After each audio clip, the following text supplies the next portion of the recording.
Hi guys! Welcome back to our channel, and ngayon na naman lang ako makakapag-upload kasi hindi busy pero ang daming ganap ngayong summer and napakaganda maggala. Minsan lang naman pero yung gala namin na minsan na yun is sulit talaga. Akala ko hindi ganito yung summer dito sa Canada pero para din siyang Pilipinas. Sobrang aliwalas, mainit, sobrang init minsan. Pumapalo din kami sa 30 degrees. And humid din minsan. Pero ngayong araw, mahangin. And hindi siya humid, so sakto lang din. And galing lang ako sa work. Nandyan lang yung work ko sa likod nito. So dumaan na ako dito sa may trail. Kasi nga parang ang sarap tumambay. Wala nga lang asawa ko kasi closing siya at nag-driving school na. So, morning driving school. Then, sa hapon, trabaho. So, yun. Mainit din dito. Para din siyang Pilipinas. Pero more on nature talaga dito. May beach din kaming napuntahan. Yan, nakaupo lang ako dito sa may riverfront. Papakita ko mamaya yung river. Kaya siya riverfront. So, samahan nyo lang ako mag chill. Maya uwi na rin ako.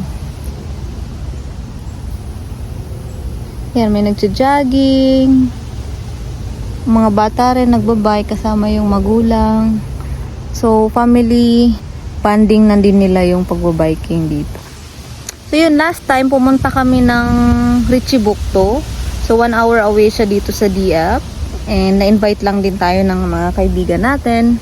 Invite tayo makapunta ng Richie Bukto. And napuntahan namin yung boardwalk doon sa may gilid ng dagat, which is maganda. And ito, papakita ko siya sa inyo.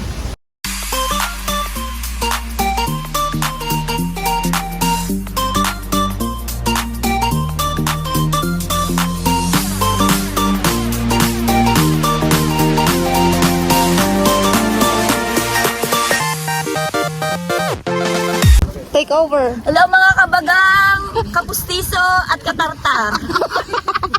Nandito kami ngayon sa Buktush. Boardwalk.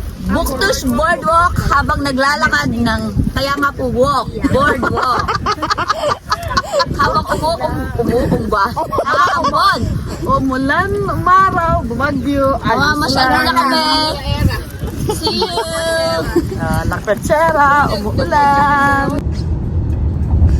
Ito muna yung dinaanan natin papunta dun sa Richie Bukto, and may kasama din tayong couple which is co-work ko din and si Tin. So nakisakay lang tayo sa car nila, and meron pa kaming kasama na may 5 pa sa isang car nakasunod din sa amin, and halos lahat sa amin is sa isang company lang din.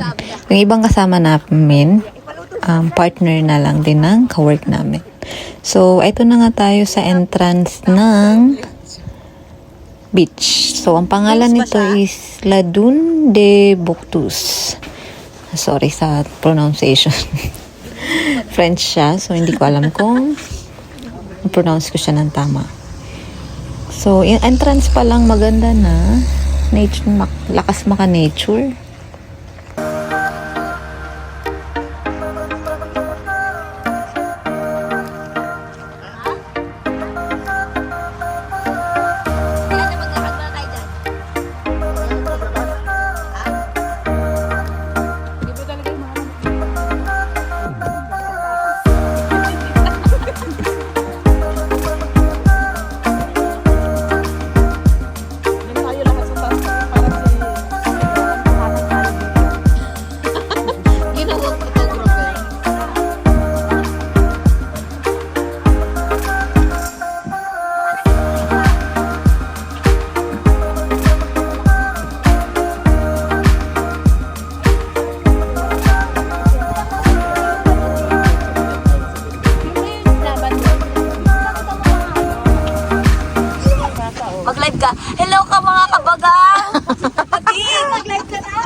TikTok natin ha. Oo nga.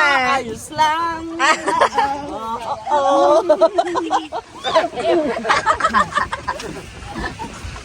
Ano ba iti-TikTok natin ngayon? Wala ko na. Mag-TikTok tayo!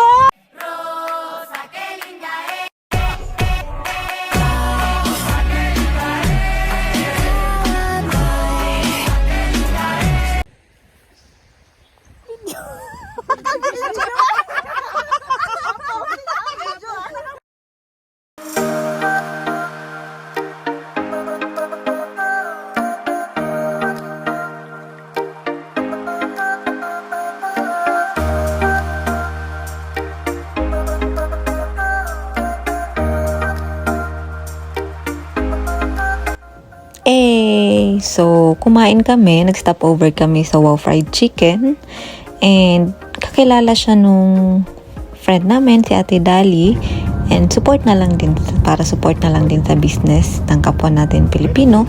At masarap naman yung fried chicken and kinain ko rin may spaghetti and rice. So para din siyang Jollibee. So eto na yung pauwi kami and eto na rin yung river view na tinambayan ko kanina. So, back to DF tayo. And konting biking lang to kasi after work, dumaan lang din ako dito. And naupo na ako dun sa may bench. Ma-share ko na lang din kasi isa to sa mga realizations ko dito sa Canada. Na ang pagtira sa Canada is sobrang nakaka-humble. Imagine, may mga professionals na napupunta dito sa Canada na dating nurse or engineer, tapos pagdating dito house cleaner, service crew, dating government worker sa Pilipinas, then pagdating dito dishwasher. So alam nyo yun, magiging humble talaga tayo sa pagiging alipin ng dulya. Kidding aside, ang point ko lang is hindi talaga basta ang pagpunta ng Canada.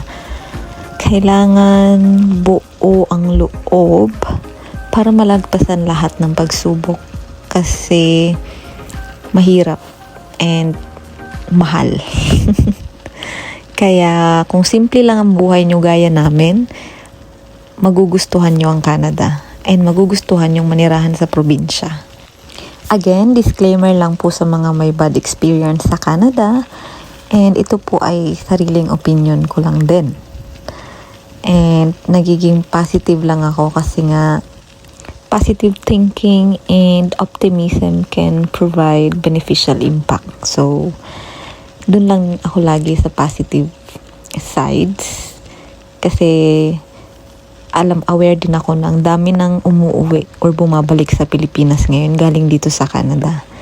But for now, enjoy muna natin ang Canada. So, guys, see you next time na lang. Salamat ulit sa panonood. Sana nag-enjoy kayo. And na-share ko kung ano yung meron dito sa DF kahit province lang. Maraming salamat. God bless. Bye!